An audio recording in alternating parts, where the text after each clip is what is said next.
اب جہاد سے متعلق آیات آ رہی ہیں، اور یہ اس زمانے میں آیات ہیں جب جہاد کرنا سب پہ فرض نہیں تھا. غزوہ تبوک سے پہلے جتنا بھی جہاد ہے نا وہ آپشنل تھا، جو کرے گا ثواب، جو نہیں کرے گا کوئی گناہ نہیں.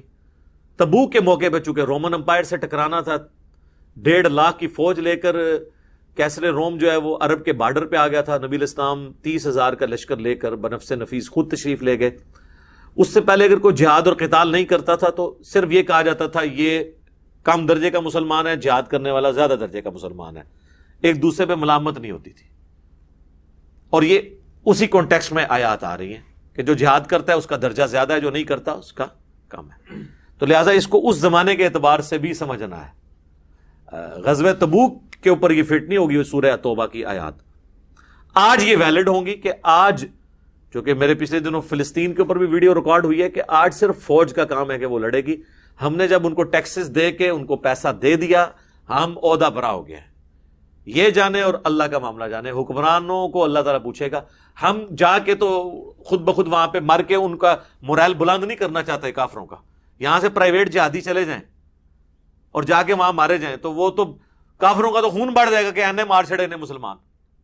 تو اسے بہتر آپ یہیں بیٹھے رہیں، فوج جا کے لڑے، آپ نہ لڑیں، پراپر ٹریننگ والے لوگ لڑیں. لا يستوي القاعدون من المؤمنین، نہیں برابر ہو سکتے گھروں میں بیٹھے ہوئے مسلمان مومن، غیر اولی الضرر، سوائے معذوروں کے. معذور اگر کوئی گھر بیٹھتا ہے وہ علیحدہ بات. والمجاہدون فی سبیل اللہ باموالہم وانفسہم، اور وہ مجاہدین جو اپنی جان اور مال کے ساتھ اللہ کی راہ میں جہاد کرتے ہیں. یہ اور گھر میں بیٹھے ہوئے وائی فائی کے اوپر انٹرنیٹ چلانے والے یہ برابر نہیں ہو سکتے. ہاں جی، الا یہ کہ کوئی معذور ہو جائے. اچھا، اس میں بھی آپ اشارہ مل رہا ہے کہ معذور بندے کو آپ جا کے میدان جنگ میں پھینک دیں تو وہ دی لاش ہی چکو گے نا. اسی طریقے سے یہ لاٹھیوں اور ڈنڈوں کے ساتھ جب آپ جا کے کافروں کی فوجوں سے لڑیں گے تو یہ تو معذور لوگ ہیں، ان کے اوپر تو جہاد ہے ہی نہیں ہے. میں اور آپ سارے معذور ہیں کیونکہ ہمارے پاس نہ ٹریننگ ہے نہ اسلحہ. معذور کا مطلب جو اللہ کے حضور معذرت پیش کر سکتا ہے، عذر ہو جس کا، مجبوری ہو. ٹانگ ٹوٹا ہونا بھی مجبوری ہے، اور سلامت ہے اور اسلحہ نہیں چلانے آتا، نہ وہ اسلحہ موجود ہے، تو یہ بھی مجبوری ہے. مجبوری کا یہ مطلب نہیں ہے کہ لولا لنگڑا ہے تو وہی معذور ہے. ہمارے نزدیک تو علماء کی اکثریت بھی علمی طور پہ معذور ہیں، مدرسوں سے ڈگری لی ہوئی ہیں، علم نام کی کوئی چیز نہیں، معذور ہے.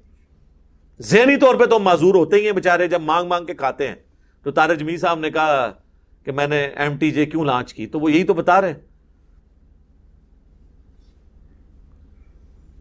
فضل اللہ المجاہدین باموالہم وانفسہم علی القاعدین درجہ، اللہ تعالیٰ نے فضیلت اور بزرگی دی ہے ان مجاہدین کو جو اپنے مال اور جان کے ذریعے اللہ کی راہ میں جہاد کرتے ہیں، ان لوگوں پر جو اپنے گھروں میں بیٹھے ہوئے ہیں.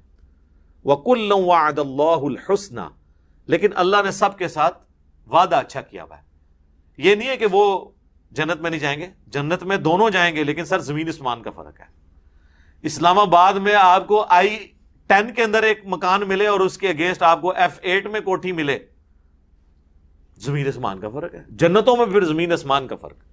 نبیوں والا کام ہوگا تو نبیوں والی جنت ملے گی.